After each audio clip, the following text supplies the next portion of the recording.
공을 가지고 있는 동료에게 손을 이렇게 들어 신호를 보내면서 이제 뛰기 시작을 합니다. 상대 수비라인 뒤를 기가 막히게 파고들었고 동료가 찔러준 바운딩된 공을 트래핑도 없이 하프발리로 바로 때려 넣었어요.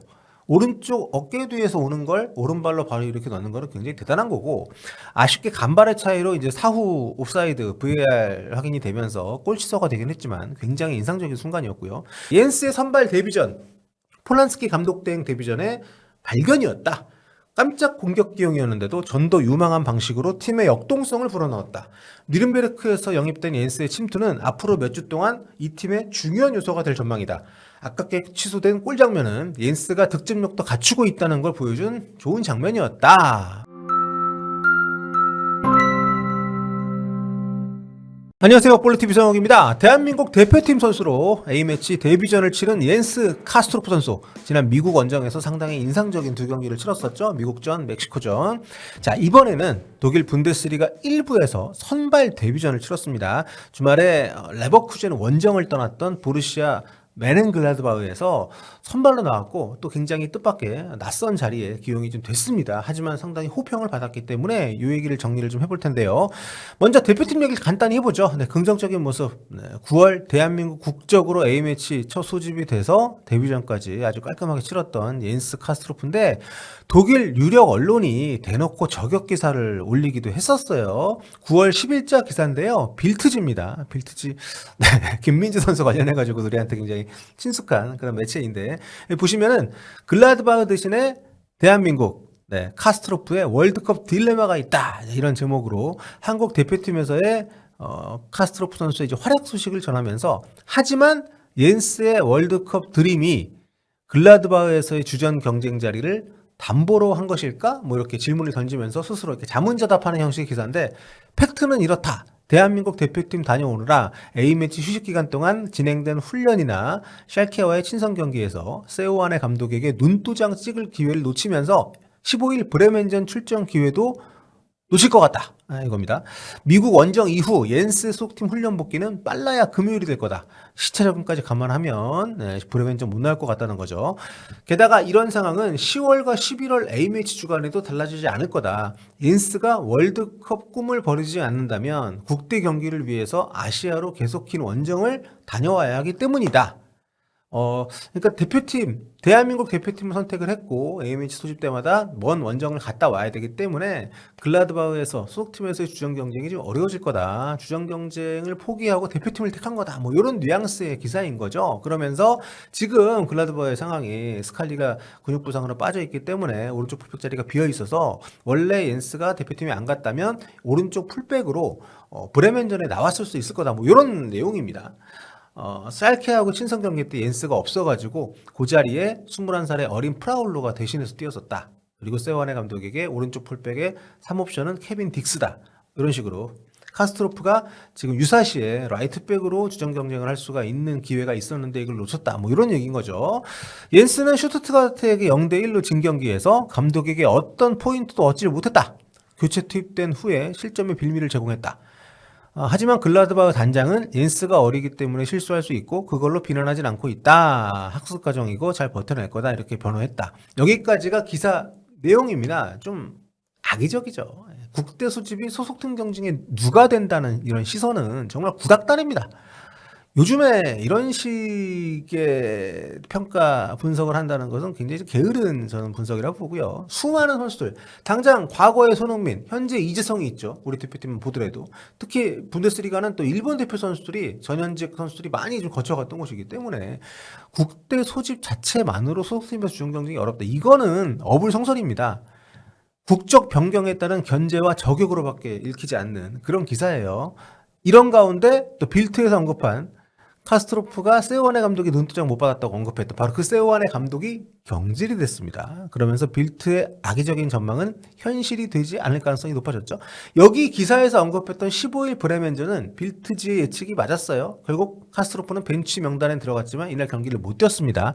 하지만 옌스가 벤치에 머물렀던 그 경기가 안 뛴 게 다행이에요. 왜냐하면 그 경기에서 글라드바흐가 대패를 했습니다. 대패를 했고 세오안의 감독이 경질이 됐어요. 세오안의 감독의 눈도장을 못 받았다고 빌드해서 옌스가 대표팀 한국 대표팀 가는 게 문제다 이렇게 얘기했는데 그게 문제라고 하기는커녕 결국 감독이 바뀌었으니까. 그리고 감독 대행으로 옌스의 심정을 어느 정도 이해할 것 같은 사람이 왔습니다. 그건 바로 감독 대행으로 온 보거스 오겐 폴란스키 감독인데요. 이분이 폴란드 태생인데 아주 어릴 때 독일로 이민을 왔어요. 그래서 여기에서 어릴 때부터 성장을 했고 글라드바흐 유스 출신 선수인데 연령별 대표팀 엘리트 코스를 다 거쳐서 독일 21세 대표팀까지 뛰었던 선수입니다. 그런데 A 대표팀의 기회가 없다 보니까 만 25살 때 폴란드 대표팀으로 국적을 바꿨어요. 축구 국적을. 폴란드 대표 선수로 경기를 많이 뛰었습니다. 그러니까 호펜하임 시절에는 이제 김진 선수하고도 동료였기 때문에 한국 선수하고 또 인연도 있는 그런 편이고 어쨌든 스위스 출신의 스와르 감독이 경질이 되면서 이분이 감독 대행으로 왔고 이런 배경을 가진 상황에서 또 공교롭게도 감독 대행 첫 경기에 옌스를 선발로 기용을 또 했다는 거는 굉장히 뭔가 우주의 기운이 옌스에게 우호적인 방향으로 돌아가는 것이 아닌가 개인적으로는 그런 생각이 드는데 아무튼 세오안의 감독이 2년 동안 팀을 이끌면서 올 시즌 그 리그 개막 4라운드까지 1승도 못했습니다. 1무 3패 게다가 한 골도 못 넣었어요. 4경기에서. 한 골도 못 넣고 7실점을 하는 부진 속에 경질이 됐습니다. 그러면서 이제 감독 대행 시절이 지금 운영이 되고 있는데 이 폴란스키 감독 대행이 첫 지휘봉을 잡은 것이 이번 레버쿠젠전이었고요. 그리고 바로 이 경기에서 옌스가 첫 번째 선발 출전 기회를 얻었고요. 그것도 프리시즌부터 기회를 받고 있던 3선 미드필더가 아니라 부상자들이 좀 있어서 그렇긴 했지만 2선 공격형 미드필더 자리에 배치가 됐습니다. 굉장히 의외의 기용이었고 하지만 아주 호평을 받았습니다. 보시면 이게 경기 후에 글라드바흐 라이브 에서 진행한 MOM 투표인데요. 옌스가 가장 많은 득표 26%로 최다 득표를 했습니다. 어떻게 이런 일이 벌어질 수 있었느냐. 이거는 저는 감독의 전술 변화가 주요했고 그 전술 변화된 포메이션에서 옌스가 자기에게 주어진 역할을 굉장히 잘 수행했다. 이렇게 저는 좀 해석을 하는데요. 보시면 이날 옌스가 기용된 포지션이 3-4-2-1 포메이션의 2선 2명 있는 자리. 전술적으로는 메잘라 역할을 수행을 했습니다. 보시면 앞선 그 브레멘전하고 이번 그 레버쿠젠전하고 좀 다릅니다. 세오안의 감독의 마지막 경기였던 브레멘전, 옌스가 결정했던 그 경기에서는 기존 포메이션인 4-2-3-1 경기를 치렀고요. 반면에 이번에 폴란스키 감독 대행이 지휘봉을 잡은 레버쿠젠전에서는 상대가 좀 강팀이기도 했습니다만 3-4-2-1 포메이션으로 변화를 줬습니다. 3백 기반. 하지만 경기를 보면 사실상 5백으로 많이 운영을 했고요. 그리고 앞선 경기 부상을 받았던 스칼리가 돌아오면서 오른쪽은 그 선수가 맡았고 카스트로프는 3-4-2-1의 2선의 두 자리에 이렇게 기용이 됐습니다. 폴란스키 감독 대행이 포메이션을 기존의 4백 기반에서 3백 기반으로 바꾸면서 선발 출전 선수도 많이 바꿨는데 팀 분위기를 바꾸는 차원도 있겠습니다만 부상 선수 드나드는 문제도 좀 반영이 됐었고 그리고 여기서 중요한 게 2선 라인의 운영인데요. 기존에는 우리가 흔히 아는 4-2-3-1에 윙어를 두는 이런 패턴으로 경기 운영을 했습니다. 하지만 이 폴란스키 감독 대행은 윙어를 두지 않는 그러니까 2선에 있는 2명이 윙포워드가 아니라 중앙으로 들어와서 플레이를 많이 하는 전술적으로 굉장히 중요한 역할에 그 기용을 했습니다. 여기에 옌스를 기용을 한 거죠. 기존에는 3선 미드필더 내지는 라이트백, 그러니까 그 오른쪽 풀백으로 이제 분류가 됐습니다만 이란 폴란스키 대행은 메잘라 역할에 지금 옌스가 좀 최적이라고 보고 전진을 과감하게 시킨 거예요. 그래서 이날 글라드바흐의 3-4-2-1은 오프드볼 상황에서는 사실상 5-4-1 형태로 양쪽 윙백들이 내려와서 5백 형성을 하고 2선에 있는 지금 카스트로프하고 옌스 카스트로프하고 스테거 선수는 오히려 양쪽 벌려줍니다. 이렇게 되면서 5-4-1 형태로 수비를 구축을 해요. 상대가 좀 아무래도 강팀이니까 원정이기도 하고 좀 보수적인 운영을 한 거죠. 이렇게 수비적인 운영을 할 때 옌스가 수비 때 왼쪽 측면 미드필더로 내려와가지고 상당히 또 좋은 수비를 많이 보여줬고요. 워낙 많이 뛰는 선수고 또 상대하고의 몸싸움을 마다하지 않는 선수이기 때문에 하지만 온더볼 상황에서는 이 포메이션에서 이제 3-2-4-1로 포메이션이 바뀝니다. 양쪽 윙백들이 이제는 공격적 윙어처럼 올라오고요.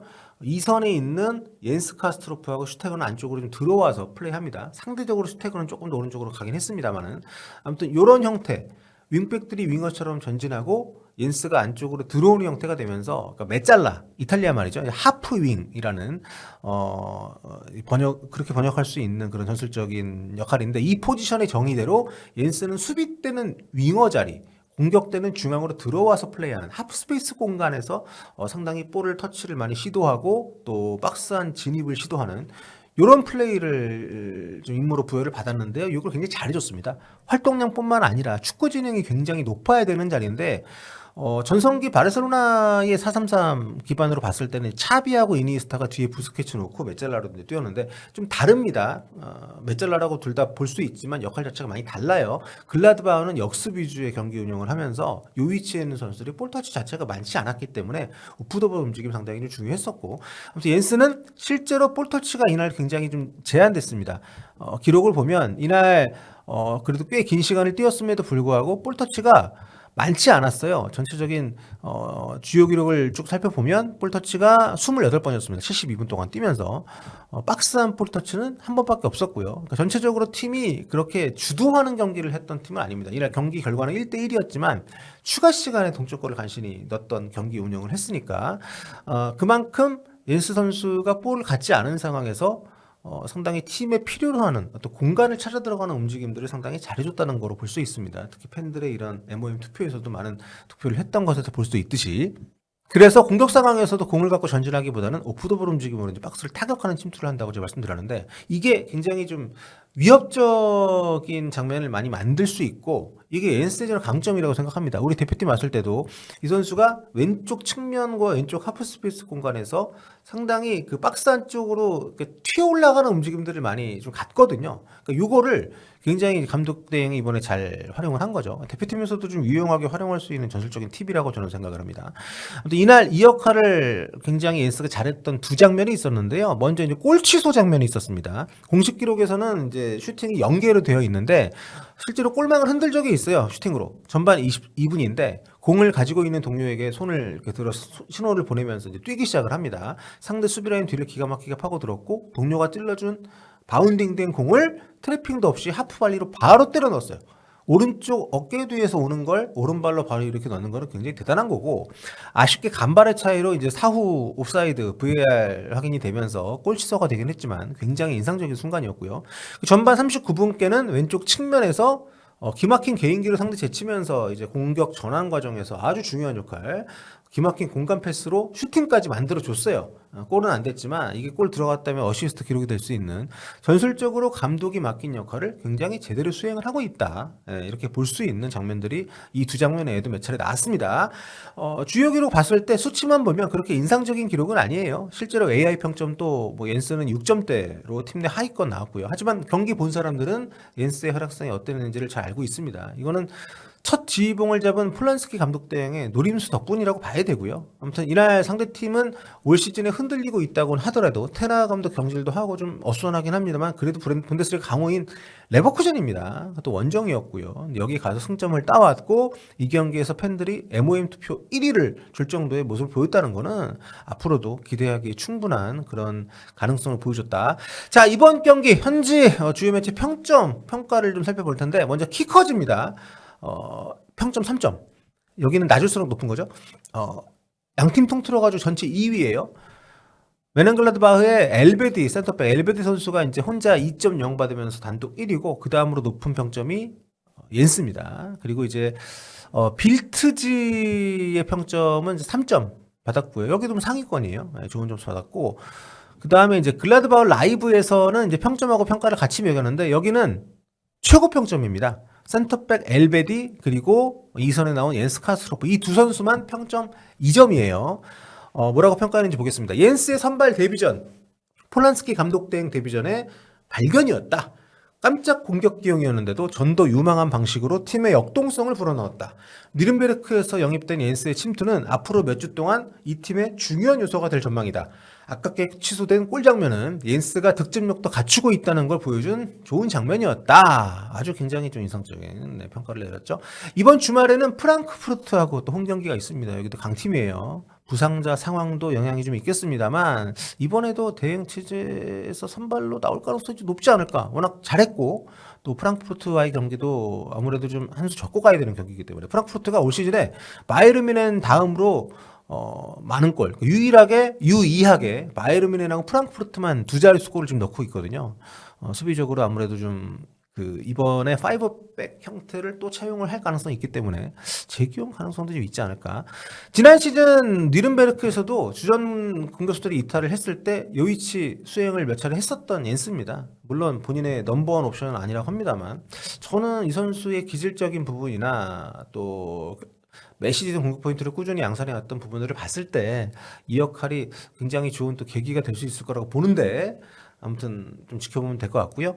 감독의 전술적인 변화에서 가장 좀 중요한 포지션이었는데 이걸 굉장히 잘해줬기 때문에 앞으로도 좀 기대감을 갖기에 충분한 옌스 카스트로프 선수의 독일 분데스리가 1부 데뷔 선발 데뷔전 여러분과 함께 현지 반응과 함께 살펴봤습니다.